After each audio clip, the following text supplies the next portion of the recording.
বিএনপির যে ইউনিটিটা আমরা এখন দেখতেছি সেটা দেখতাম। কেন বলছি কথাটা, আপনি যে 3 মাসের কথা মূল্যায়ন করতে আমাকে বলছেন, তার পাশাপাশি কিন্তু অনেক গুঞ্জন চলছে মন্ত্রী পরিষদের রদবদল হবে কি হবে না সেটা জানি না, কিন্তু গুঞ্জনটা চলছে। কিন্তু তাই না, এখানে কারো কারো মন্ত্রী তো হারাতে পারে, কারোর একাধিক মন্ত্রিত্ব আছে সেটা ছুটে যেতে পারে, আবার কিছু নতুন মুখ ঢুকতে পারে। এই যদি নতুন মুখ কিছু ঢোকে এবং কারো মন্ত্রিত্ব যদি হারিয়ে যায়, সেটা কিন্তু একটা বার্তা দিবে। যদি নতুন অ্যাড করতেন, তাইলে শুধু নতুন অ্যাড করেন, তাইলে বোঝা যাবে যে এই মন্ত্রী পরিষদ একটু বড় করা দরকার, তাই অ্যাড করছি। কিন্তু কিছু লোক যদি আপনি সরিয়ে দেন, তাইলে বোঝা যাবে ব্যর্থতা। সেই ব্যর্থতা কি যাকে সরাবেন তার, নাকি ব্যর্থতা সরকার প্রধানের, সেই মূল্যায়নের পরে। এখন আসেন ব্যক্তি পর্যায়ে। প্রধানমন্ত্রী তারেক রহমানকে যদি আমি ব্যক্তি হিসাবে দেখি, সে ধরেন তার অনেকগুলো প্রতিশ্রুতি ছিল, সেই প্রতিশ্রুতিগুলো খুব বড় আকারে দিয়েছে তা না, চলনে বলনে ছিল। যেমন ধরেন নির্বাচন আগে বলেছিল ফ্যামিলি কার্ড দিবে, কৃষি কার্ড দিবে, তারপরে খাল খনন করবেন, আরও বিভিন্ন কার্ড দেওয়ার কথা। পাশাপাশি ওনার চলন বলন খুব সাধারণ, সিম্পল, এবং সেগুলোর কারণে হয়তো প্রতিদিনই উনি নিউজ হচ্ছেন। তারপরে অহংকার দেখাচ্ছেন না। তারপরে মঞ্চে বসে সাধারণ লোকের সাথে যে তার ইন্টারেকশন, এগুলো কিন্তু প্রতিদিন একটা শিরোনাম হচ্ছে, নিউজ হচ্ছে। আপনি যদি একটা মানুষ হিসাবে দেখেন, একটা ভালো গুণ, প্রতিটাই ভালো গুণ। কিন্তু যদি আপনি সরকার প্রধান হিসাবে দেখেন, রাষ্ট্রের যে অবস্থাটা আমাদের, যেই জ্বলন্ত আগুনের মধ্যে টেক ওভার করছে, তাতে উনি যেভাবে চলছেন সেটা আমার কাছে খুব রিল্যাক্স, খুব ফ্রেশ মুডে যে চলাফেরা করতেছেন, সেটা মানে আমার কাছে মেলে না। কারণ আমরা এমন একটা টার্মোয়েল সিচুয়েশনের উপরে ক্ষমতাটা হস্তান্তর হয়েছে। কেন মেলে না সেটা বলছি। বলা হয়েছিল যে নির্বাচিত সরকার আসলে পরে সব ঠিক হয়ে যাবে। মবের রাজা ইউনূস সাহেব, এটা গত 18 মাস আমরা শুনেছি। এই সরকার আসলে মব বলতে কিছু থাকবে না। আমাদের বর্তমান সরকারের দায়িত্বশীল মন্ত্রী বা ব্যক্তিরা বলেছেন মব কিন্তু অব্যাহত। আপনি কুষ্টিয়ায় পীর সাহেবকে পিটিয়ে মারছে, আজকে দেখলাম আশুলিয়ায় কোথায় যেন একেবারে বিশাল, একেবারে প্রকাশ্য দিবালোকে মানুষ দোকানপাট বন্ধ করে চলে গেছে, মাজারেও গোলাগুলি হচ্ছে। তারপরে খণ্ডিত লাশ পাওয়া যাচ্ছে, ধর্ষণের কাহিনী এবং নিজেদের মধ্যে যে মারামারি, এগুলো কিন্তু পাওয়া যাচ্ছে। যেটা আপনি আইনের আওতায় যাবেন না। যেমন ধরেন তারেক রহমান বা প্রধানমন্ত্রী সাহেব নিয়ে কটূক্তি করেছিল এই যে কিছুদিন আগে একজন নেতা। তো কটূক্তি করার পর কিন্তু নেতার বাড়ির সামনে গিয়ে মব হয়েছে, জুতা নিক্ষেপ হয়েছে। বিষয়টা তো তা না। হওয়ার কথা ছিল কটূক্তি করাটা কি ধরনের অপরাধ, অপরাধ হলে তাই তাকে আপনি আইনের আওতায় আনবেন। কিন্তু সেখানে কর্মী গিয়ে এটা করবে, সেটা তো সঠিক নয়। তাহলে ইউনূস সাহেবের সময় যে কবর থেকে লাশ তুলে হত্যা করা হলো, সেই পোড়ানো হইল, সেই ইউনূস সাহেব চলে গেছে, মবের ঘটনা রয়ে গেছে, সেই আসামি গ্রেপ্তার করা কি নিষেধ? নিষেধ তো না, কিন্তু করেনি সরকার, এখন পর্যন্ত আমরা পাই নাই। প্লাস কুষ্টিয়ার পীর সাহেবকে পিটিয়ে মারলো, কথিত পীর সাহেব হোক, তথাকথিত হোক, কিংবা যেভাবেই হোক, আপনি পিটিয়ে মেরেছেন, তাহলে মব তো যায়নি। আপনি গণতান্ত্রিক সরকার ক্ষমতায় আসার পর যেটা বলেছিলেন সব কিছু ঠিকঠাক হয়ে যাবে, তার কিছুই তো ঠিক হয়নি, আমি দেখতেছি। এরপরে যদি আইন শৃঙ্খলা পরিস্থিতি আসলে এখনো বলার মতো উন্নতি হয়নি, বলার মতো, আমি তো দেখি একজন আমাকে বলছিল এক টকশোতে গিয়ে যে এখন তো আয়নাঘর নাই, এখন তমুক নাই। তখন আমি বললাম আয়নাঘর নাই মানে কি? যারা আয়নাঘর বানাইছিল তাদেরকে সরাই দেওয়ার মানেই তো এগুলা নাই। এটা তো আপনাদের উন্নয়ন না। অর্থাৎ একটা অপশক্তি সরাই দিচ্ছি, সরাই মিলে সবাই সরানোর পরে খারাপ খারাপ মানুষটাকে সরাই দেওয়ার পর সাথে সাথে খারাপ কর্মগুলা থেমে গেছে। এটার মানে তো আপনি আমি উন্নয়ন করিনি।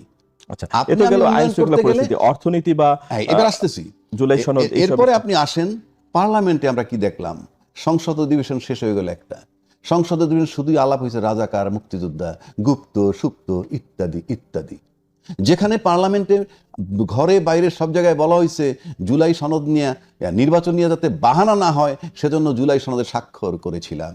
আবার দায়িত্বশীল ব্যক্তি বলছেন গণভোটে স্বাক্ষর না করলে নির্বাচন হইতো না। তার মানে কি? আপনারা জনগণের সাথে দেওয়া প্রতিশ্রুতি ভঙ্গ করেছেন। তার চেয়ে ট্র্যাজিক বিষয় হলো বিরোধী দলে জামাতের আজকে 68টা সিট, তার সাথে মহিলা সংরক্ষিত আসন পেয়েছে 8টা, 76টা আসন পেয়ে তাদেরও কোনো বলিষ্ঠ পদক্ষেপ আমি দেখি না। যে তারা একবার পার্লামেন্ট উচ্চারণ করে নাই যে কি, যে আপনারা যে কথাগুলো বলতেছেন যে গণভোটে রাজি না হলে নির্বাচন দিত না, কিংবা নির্বাচন নিয়ে বাহানা করবে সেজন্য জুলাই সনদে স্বাক্ষর করেছি, এটা জাতির সাথে আপনাদের প্রতারণা কিনা, যদি হয়ে থাকে করলেন কেন?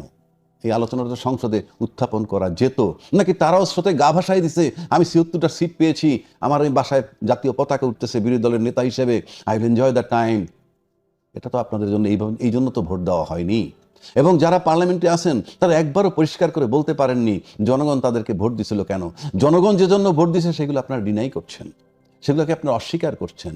তাহলে আপনাকে ভোট দিল কিসের জন্য?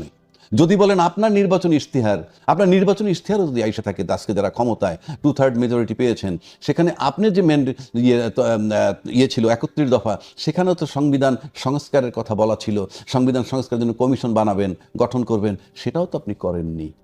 তাহলে আমি দেখব কি? এরপরে যদি আসেন 3 মাস পার হয়ে গেল, কেউ বলেন সরকারের 3 মাস তো খুব লম্বা সময় না।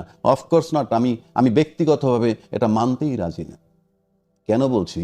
যেই আগুনের উপরে অন্তর্বর্তীকালীন সরকার এসে দাঁড়াইল, ওত নিল 8 তারিখ, তার 3 দিন পর থেকে আমরা আন্দোলন দেখলাম। একটা বারো তো কেউ প্রশ্ন করেন নাই তখন এরকম অবস্থায় তাকে সময় দেওয়া হোক। প্রত্যেকেই বলছেন এ সরকার কি করছে, এই মব ভায়োলেন্স হচ্ছে, এটা হচ্ছে, সেটা হচ্ছে, ইত্যাদি ইত্যাদি। এবং 150-200 আন্দোলন হয়েছে গত 17-18 মাসে। এই আন্দোলন কোনো একক ব্যক্তির থেকে আন্দোলন হয় না, গোষ্ঠী থেকে, দল থেকে আন্দোলন হয়। এখন সেই দাবি দাওয়াগুলি যদি সঠিক এবং জেনুইন হয়, ওটা নিশ্চয়ই বিগত সরকারের, নিউজ সরকারের দাবি না, সময়ের দাবি না। তাহলে সেই আন্দোলনগুলা কোথায় গেল? তাহলে আপনারা এখন 3 মাস সময় আপনারা মূল্যায়ন করেন, এটা লম্বা খুব বড় সময় না। ফ্রম ডে 1 আপনাকে ব্যাখ্যা দিতে হবে। কেননা আপনি আজকের প্রধানমন্ত্রী কে? আজকের প্রধানমন্ত্রী শহীদ রাষ্ট্রপতি জিয়াউর রহমান সাহেবের ছেলে, একটা জেনারেলের ঘরের সন্তান। সে অনেক কিছু বোঝেন, আর্মির নর্মসও বুঝেন। তারপরে ওনার পিতা রাষ্ট্রপতি হইলেন, তখন হয়তো উনি ছোট ছিলেন, বাট সেই ঘরে বড়। তারপর তার মা যখন 2 টার্ম প্রধানমন্ত্রী ছিলেন, 3 বার প্রধানমন্ত্রী, মোটামুটি 2টা টার্ম, ওনার যে অভিজ্ঞতা আছে সেই অভিজ্ঞতা ইউনূস সরকারের নাই। সেখানে ইউনূস সরকার যে বীর দর্পে 17 মাস চালাইলো, আপনার তো দেখি 3 মাসেই ইউ আর গেটিং নার্ভাস। কোনো উন্নয়ন তো আমি দেখছি না। সাফল্য কি কিছু দেখতে পান? আমি সাফল্য বলতে তো বললামই যে সাফল্যগুলো দেখলাম এই মুহূর্ত পর্যন্ত। যদি আপনি বলেন আপনি ফ্যামিলি কার্ড দিতে যাচ্ছেন, কৃষি কার্ড দিতে যাচ্ছেন, খাল খনন করছেন, প্রধানমন্ত্রী খুব সিম্পল মানুষের মতো চলছেন, সেটা সব ঠিক আছে সেগুলা। কিন্তু আপনাদের রাষ্ট্রের বিষয়ে আসেন, আপনার রাষ্ট্রের ফরেন পলিসি দিচ্ছেন, আপনার অর্থনৈতিক পলিসি কি, আপনার গার্মেন্টস কোটা কীভাবে, ফরেন রেমিটেন্স আমি আনবো, আমার ম্যান পাওয়ার কীভাবে যাবে, আপনি বিদ্যুৎ বিল বাড়াবেন অ্যাডভান্স বলতেছেন, মোটরসাইকেলের জন্য ট্যাক্স বসেন অ্যাডভান্স বলতেছেন, বাড়াইতেই পারেন, কিন্তু তার সাথে আপনাকে ব্যাখ্যা দিতে হবে যে এই টাকাটা নিয়ে এর চেয়ে ভালো কি করবেন। সেই ব্যাখ্যা আমাদের অর্থনৈতিক অবস্থা ভালো না, কোনো সন্দেহ নাই। এখন এই অর্থনৈতিক অবস্থা যে ভালো না, সেটা আমি আগেও বলছি, এখনও বলছি। যেমন ধরেন ফ্যামিলি কার্ড, আপনি যদি অ্যাট এ গ্লান্স ভাবেন যে একটা মহিলা 2,500-2,500 টাকার একটা কার্ড পাবে, সেটা তার কাছে ভালো লাগবে। এইভাবে আপনি ফ্যামিলি কার্ড দেন, কৃষি কার্ড, যাই দেন না কেন, আমি বলছি না জিনিসটা খারাপ, আমি বলছি অবশ্যই ভালো। কিন্তু এটা যদি আমরা অন্যভাবে চিন্তা করি, এতে তো আপনি নির্ভরশীল বানাচ্ছেন আমাকে, আমি প্রতি মাসে এই টাকাটার আশায় থাকবো। অথচ আপনি যদি একটা জিনিস ভাবেন যে একজনের 2,500 টাকা যদি 100 লোক লাগে, 100 লোককে কিন্তু আমি 2.5 লক্ষ টাকা দিব, কথার কথা, তর্কের খাতির 2.5 লক্ষ টাকা। সরকার যদি চিন্তা করে যে এইরকম ডিপেন্ডেন্ট না রাখে কোন ফ্যামিলি, একটা ছেলে বা মেয়েকে আমি ট্রেন আপ কইরা বহির্বিশ্বের সাথে যোগাযোগ কইরা ম্যান পাওয়ার হিসেবে পাঠাই দিলাম, 2.5 লক্ষ টাকা খরচ কইরা আমি 100 লোকের কার্ড দিলাম না, ফ্যামিলিটা স্বনির্ভর হইল, আবার ওই টাকাটা তুমি আয় করে ফেরত দাও। মানে আমার বক্তব্যটা এরকম যে আপনি কিভাবে আমাদেরকে, এটা কিন্তু কর্মসংস্থান বাড়ানোর একটা জায়গা, প্লাস ফরেন রেমিটেন্স আসা, এটা আমার একটা সাজেশনমূলক। কিন্তু আমি বলি সরকার সাজেশনমূলক নিবে কি নিবে না তার ব্যাপার। এখন এই যে মুদ্রাস্ফীতির কথা, আমার ভালো কি করব জানলে তখন মানুষ খুশি হয়, কিন্তু ভালো কি করব যদি আপনি ফ্যামিলি কার্ড দেন, ওটা খুশি হবে না। কেন হবে না? ফ্যামিলি কার্ড বিলে করবে কারা? অফকোর্স ওই দলের লোক। যাবে কোথায় এটা বলার অপেক্ষা রাখেন, আপনি মুখে যাই বলেন না কেন। এখন একটা ছোট্ট বিষয় আমি বলি যে এই সরকার অনেকগুলা অধ্যাদেশ বাতিল করছেন, তার ভিতরে কিন্তু বিচার বিভাগের সেপারেশন যেটা সচিবালয় ছিল, সেই অধ্যাদেশটাকেও বাতিল করছেন। ডিমেরিটটা কেন বলতেছি, এটা তারা কেন করছেন, তাদের পলিসি। দেশের আইন শৃঙ্খলা পরিস্থিতি কোথায় গেছে সেই কথাটা আমি আপনাকে বলি। আপনি জানেন, আমি জানি, রতন ভাইও জানেন, অজ্ঞাতনামা আসামি দিয়া মামলা হয়েছে। এই বিএনপির, এই আওয়ামী লীগের সময় বিএনপির বিরুদ্ধে করছে, বিএনপির সময় আবার আওয়ামী লীগ চলে যাওয়ার পর বিএনপি করুক আর যাই করুক মামলা করছে। এফআইআর ভিতরে বড় বড় নেতা মন্ত্রীর নাম লেখার পরে 150-200 নাম লেখার পরে অজ্ঞাতনামা 2000। ডিমেরিটসটা কোথায় সেটা বলছি। কোর্ট থেকে একটা মামলায় একটা লোক জামিন নিয়ে আসলো, সেই বেল বন্ড চলে গেল জেলখানায়। জেলখানায় চলে যাওয়ার পর জেলখানার থেকে নাকি এসপি সাহেবকে ফোন করে, এসপি সাহেব থানার ওসি সাহেবকে ফোন করে। আচ্ছা, তারপরে কি হয়? দর কষাকষি। কি? অজ্ঞাতনামা মামলায় ঢুকাই দিব তোমাকে। এখন অজ্ঞাতনামা মানে কি? এফআইআর 200 লোকের নাম আছে, আরো অজ্ঞাতনামা 500, এভাবে লেখা থাকে, দেখছেন নিশ্চয়ই রতন ভাই। অজ্ঞাতনামা 500 থাকে, আপনি অজ্ঞাতনামায় ঢুকেন। একটা করা উচিত যে জামিন হওয়ার পর অন্য কোনো অজ্ঞাতনামা মামলায় যদি এফআইআর এর নাম থাকে তাকে যাতে আটকাইতে পারে, কিন্তু এফআইআর যদি নাম না থাকে অজ্ঞাতনামা টার্মে, তাহলে কিন্তু দেশের 18 কোটি লোকে আসামি। কেন আসামি? যে অজ্ঞাতনামা হিসাবে আমি তাকে জেলে নিতে পারবো, অজ্ঞাতনামা হিসাবে আপনাকে জেলে নিতে পারবো। সুতরাং এই টার্মটা থাকতে পারবে না। কোনো লোকের যদি গ্রেফতার আবার দেখাইতে হয় তাহলে যে কোনো এফআইআরে তার নামটা থাকতে হবে, কিন্তু অজ্ঞাতনামা 500 কোটায় তাকে ঢুকবেন। এই দর কষাকষি চলতেছে অলমোস্ট সব থানায়। সেটা আমি আজকে প্রধানমন্ত্রীর দৃষ্টি আকর্ষণ করছি, স্বরাষ্ট্রমন্ত্রীর দৃষ্টি আকর্ষণ করছি। অ্যাটলিস্ট মব বন্ধ করতে পারেন না, এইটা পারেন না, সেইটা পারেন না, কিন্তু কোর্ট থেকে যখন জামিন হয়ে যায় তখন অজ্ঞাতনামা আসামির তালিকায় যেখানে এফআইআরে তার নাম নাই, এরকম কোনো মামলায় যাতে তাকে গ্রেফতার দেখানো না হয়, এই দর কষাকষি। এখনো জামিন পাওয়ার পর আজকে 4-5-7 দিন হয়েছে জেলখানা থেকে সে বের হচ্ছে না। আচ্ছা, কেন বের হচ্ছে না? ওই আটকায় রাখা হয়েছে। অজ্ঞাতনামা বলতে পারি টাকার বার্গেনিং হচ্ছে। আচ্ছা, আচ্ছা, সুতরাং ধন্যবাদ। সেইটা আমি আজকে এই বার্তাটা সবচেয়ে বেশি বিরোধিতার মুখে পড়েছে রাজপথে এবং সংসদে বিরোধী দলের, সরকারি দল। তো এই যে জুলাই সনদ নিয়ে ভবিষ্যতে রাজপথেও থাকবে বিরোধী দল, এই জুলাই সনদ ইস্যুটা বিএনপির জন্য মানে বছরব্যাপী বা পুরো মেয়াদে বিরোধিতার কারণ থাকবে কিনা? যদিও আপনারা বলেছেন অক্ষরে অক্ষরে পালন করবেন জুলাই সনদের ইস্যুগুলো, কিন্তু জুলাই সনদ মনে হচ্ছে জুলাই সনদকে ডিফেন্ড করতেই বিএনপিকে মানে রাজপথে বেশি মানে বিরোধী দলের প্রশ্ন মানে বেশি জর্জরিত হবে। এই বিষয়টা কিভাবে সামলাবেন? পাশাপাশি রাজ্জাকি ভাই যে বিষয়টি বললেন, এই বিষয়ে সরকার কি পদক্ষেপ? আমি রাজ্জাকি ভাইয়ের উত্তরটা একটু আগে দিই, কারণ এই ধরনের ট্রেডিশনাল যে সিস্টেমের মধ্যে আমরা তো জেল কেটেছি। ধরেন আমি মুন্সিগঞ্জ জেলা যখন সেক্রেটারি, আমি একটা মামলায় গেলাম, 3টা মামলা আমার ছিল, স্বাভাবিক আমি প্রস্তুত আমার ওই জামিনগুলোর জন্য।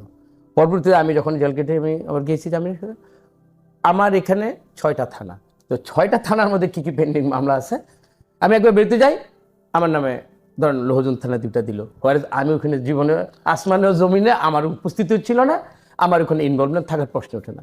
তো এইটা আমরা পূর্বের ফেসিস্টের ট্রেডিশন এটা ছিল, অকুপটা আমি এটা ভুক্তভোগী। এখন রাজ্জাকি ভাই প্রতিদিন তো এই পেশার মানুষ, এই ধরনের এলিগেশনসগুলো বাস্তবধর্মী হলে এটা দুঃখজনক আমি মনে করি। এখন পুরনো ভালো কিছুকে আমরা রেখে দিতে পারি, কিন্তু যেটা মানুষকে কষ্ট দেয় বা যেটা নিশ্চয়ই রাজ্জাকি ভাইতে কোনো দল করে না, হয়তো উনি এই ধরনের মামলা পেলে ওনার তো পকেট ভারী হওয়ার কথা, আমি বলতেছি, কিন্তু ওনার এটা বিবেকে লেগেছে। উনি যে পদ্ধতিটা বললো, কোনো মানুষের যদি মামলা থাকে, আসলে যদি ক্রিমিনালস থাকে,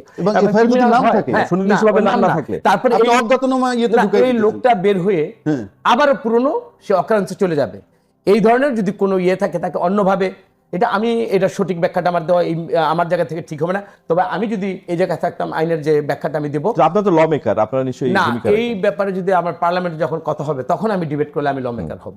আর এটা যদি আমার সামনে এই জিনিসটা উত্থাপন না হয়, উত্থাপনটা কারা করে? বিরোধী দল। রতন ভাই, আরো একটা কথা বলি আপনার সাথে, প্লিজ। আমি ইচ্ছা করলে কিন্তু থানার ওসির নাম বলতে পারতাম, আমি শুধু তার ভালোর জন্য আমি নামটা বললাম না, কারণ এই মামলাটা আমার হাত দিয়ে হয়েছে এবং সে জামিন পাইছে, আজকে জেল গেটে গিয়ে পৌঁছেছে, এখনো সে বের হয় নাই।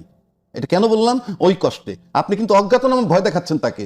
যদি দেখাই কিন্তু অন্য একটা থানার মামলার এফআইআর তার নাম আছে, তাও বোঝা যাইতো। আপনি অজ্ঞাতনামা দেখাচ্ছেন। মানে আমার মনে হচ্ছে কি, আমি এই থানার নামটা ওসির নামটা বলি নাই, নিজেকে অ্যাডপ্ট করছে আমার মনে হয় না। যদি এটা করে থাকে, আমি সরকারের কথা বলছি না, এটা তো সিস্টেমের কথা বলছি। প্রশাসনে এই ঘটনা ঘটছে, এই সিস্টেমের জন্য সরকারের সিস্টেম, যদি এটি বলি এটা সরকার সিস্টেম না, এটা হলো আপনি এটা করতেছেন না, তাহলে পুলিশকে কি আমি একুশ করে তা পুলিশের বিরুদ্ধে আমাকে বলতে হবে? সেটাই আমি বলতেছি। সেইখানে পুলিশ যদি মনে করে তার নিজস্ব পকেট ভারী করার জন্য বা 3টা মামলার ভয় দেখিয়ে তার ছেড়ে দিবেন না, তার পরিবারকে কাছে হবে বাড়তি কোনো মানে আপনি এখানে মানে কি বলবো অন্য কিছু নিতে চাচ্ছেন আপনি, এটা তো অবশ্যই সরকার দৃষ্টি। আপনি বেইল অর্ডার গেছে, আপনি তাকে ছেড়ে দেন।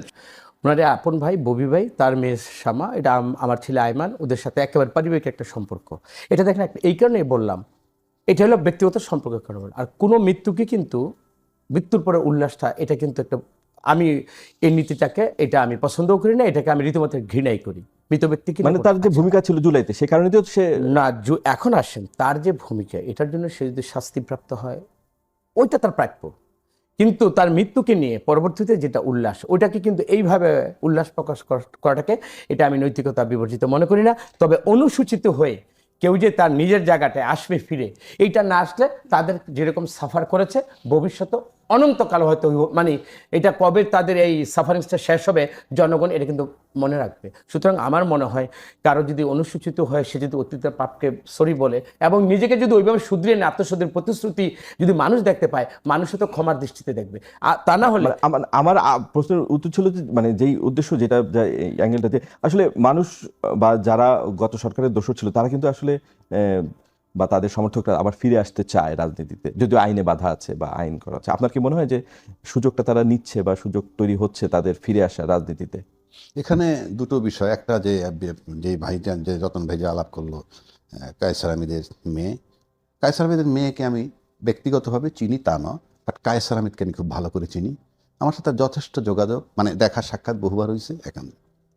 এখানে মেয়েটা মারা গেছে যেভাবেই মারা যাক, কিন্তু মারা যাওয়ার পর এর যে নেগেটিভ সাইড যেটা সোশ্যাল মিডিয়া আসছে, এটা কীরকম যে একটা জাজমেন্ট দিতেছে যে সে জুলাই সনদে এই করছিল, বিরাট বড় অপরাধ করছে এমন একজন ইয়ের বিরুদ্ধে, যে কারণে আল্লাহর তরফ থেকে এই জাস্টিসটা তার প্রতি আসছে, এই রকম কথাটা বুঝাইতে চাচ্ছে। কিন্তু প্রশ্ন হচ্ছে যারা এটা বুঝাইতে চাচ্ছেন তাদের ভাবা উচিত যে গত 16 বছর কি করছে কেউ না জানে। একটা কথা আছে, কয় ডুব দিয়ে খাই পানি, আল্লাহ জানে আর আমি জানি। সুতরাং তোমরা কি করছো কেউ বলার দরকার নাই, তোমরা নিজেরাই জানো। তোমরা নিজেরা যখন জানো সেটার জন্য পারলে অনুশোচনা করো, নাম্বার 1। নাম্বার 2 হচ্ছে যাদের ছত্রছায়াত আমরা করেছো তাদের সিংহভাগ দেশ থেকে পালিয়ে গেছে, মানে নেতৃস্থানীয়। তো নেতৃস্থানীয় দূর থেকে তোমাদেরকে ইসলেন তোমরা গণভোটে ভোট দাও, তারপরে এখন কিন্তু কার্যকর হচ্ছে না এবং আমি আপাত দৃষ্টিতে মানে দেখতেছিও না। তাহলে কি ওই হায়ের ভিতরে না ছিল?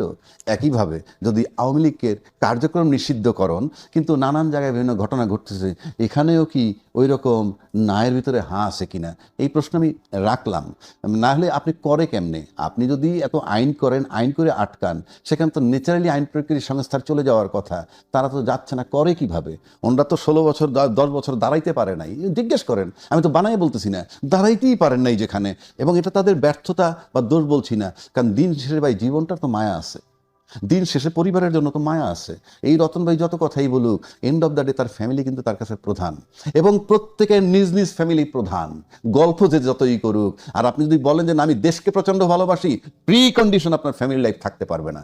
আপনার ফ্যামিলি লাইফ থাকবে, দেশ চালাবেন, এই আগ্নেয়গিরির উপরে বৈশাই দেশ চালাবেন, আবার ফ্যামিলি লাইফ ঠিক রাখবেন? নো। যদি ফ্যামিলি লাইফ ঠিক রাখতে চান তাহলে আপনি নিউজিল্যান্ডের প্রাইম মিনিস্টারের মতো প্রাইম মিনিস্টারকে ছেড়ে দিয়ে বিশ্ববিদ্যালয়ের প্রভাষক হন এবং বলবেন আই নিড রেস্ট। রাষ্ট্র চালাইতে হলে আপনাকে ফ্যামিলি লাইফ বিসর্জন দিয়ে লাইফ চালাইতে হবে। আর যদি আপনার ফ্যামিলি বড় হয়ে যায়, রাষ্ট্র আপনার কাছে বড় হবে না, এটা মাথায় রাখতে হবে। ধন্যবাদ। আপনারা দেখি না, এইখানে আমি একটু বলবো, রাজ্জাক ভাই যতই মানে এত কিছু বলুক, উনি হায়ের ভিতরে না হায়ের ভিতরে 70% হায়ের ভিতরে আমার 51% বিএনপির যে ভোটটা ওই হায়ের ভিতরে আমাদের আছে তো 51-এর সাথে আরো 18 দিয়ে 69 করা হয়েছে গণভোটে। আপনি নিজের 51ই মানতেছেন না। না, আমি মানছি না, এটা আপনার আপাত দৃষ্টিতে মনে হচ্ছে, বাট আমি যে মানবো, শুনেন, বেটার দেন বিফোর। যেটা করে গেছে অন্তর্বর্তীকালে অনেক কিছু জোড়াতালি দিয়ে করে গেছে, এবং অনেকে বললাম তো এই 12 ফেব্রুয়ারির ইলেকশনটা হোক এটা চায় নাই। যারা চায় নাই তাদের জন্য এটা খুব জরুরি ছিল একটা ইলেকশন হওয়া। এখন দেখেন, এখন পার্লামেন্ট হচ্ছে, আমি মনে করি আপনারা বিরোধিতা করেন, আপনারা না এই যে চারটা যেটা সরব আপনারা বলতেছেন মানে নেই, সংশোধনের আকারে হোক, আমার যে কোনো সংস্কারের আমরা বাহানা দিয়ে হোক, আপনি বললাম তো না আপনার মানার সুযোগ না থাকলে আপনি ওয়াকআউট করবেন, আপনি রাজপথে সংগ্রাম করবেন, এটা তো বন্ধ করে। আপনি দেখেন না 3 মাসের মধ্যে যা হয়েছে, বিএনপি যদি এত খারাপ হতো, এই যে তেল ক্রাইসিসের সময় এই সরকার যেরকম বিরোধী দলকে কাছে এনেছে, বিরোধী দল তার দায়িত্বশীলতার জায়গায় থেকে বিরোধী দল কিন্তু সমর্থন দিয়েছে। এবং লাস্ট যে বক্তব্যটা হলো আমাদের জামাতের আমির এবং নাহিদ ইসলাম, ওনারা যখনই এলাকার সমস্যার কথা বললো, ওই জায়গায় বসে প্রধানমন্ত্রী বলেছে তাদেরকে সমভাবে দিয়ে দাও, এবং অপরাপর বিরোধী দল সবাই বললো তাহলে আমরা কি করছি, তখন উনি ওইখানে অর্ডার দিল সবাইকে সমানভাবে দিয়ে দাও। এর আন্তরিকতাটা এরকমই একটা সময় যখন দেখবেন যে সবাই যখন টেবিল চাপড়ে একসাথে, যেটা আমরা লাস্ট বক্তৃতা আমরা দেখেছি, ওই দিন রাত থেকে বের কথা বলার কিন্তু ম্যাটেরিয়ালস থাকবে। যাক, আমরা চাই আমি চাই রতন ভাই সামনে মন্ত্রী পরিষদ। না, আমি মন্ত্রী পরিষদ সম্প্রসারণের একজন ইস্যুতে রাজনীতিবিদের আমি মনে করি সর্বোচ্চ এবং সম্মানের যে জায়গাটা প্রাপ্তিটা সেটা হলো তো একজন জনপ্রতিনিধি হওয়া। আল্লাহ এটা আমাকে বানিয়েছে, তারপরে যদি আমি কোনো ভালো কাজ করতে পারি, আমি যদি রাজ্যকে ভাইয়ের মতো এত বিচক্ষণ হইতাম, আমার মানে পড়াশোনার দিক থেকে আমি যদি বিচক্ষণ হইতাম, নিশ্চয় হয়তো ভবিষ্যতে আমার জন্য এরকম কিছু থাকতে পারে। আমি ওনার কাছে আমি দোয়াটাই চাই। আমরা মনে করি এই দেশটা সবার, বিশেষ করে ফেসিস্ট চলে যাওয়ার পরে আমরা যারা আছি কম বেশি কিন্তু আমরা সবাই সংগ্রাম করেছি। আমরা কাউকে বাদ দিয়ে আমরা কিন্তু এটা দেশটা চলবে এটা কিন্তু মনে করি না। একটা দেশকে সুন্দরভাবে বর্তমান যে অবস্থা, একেবারে ক্ষণভঙ্গুর শুধু অর্থনীতি না,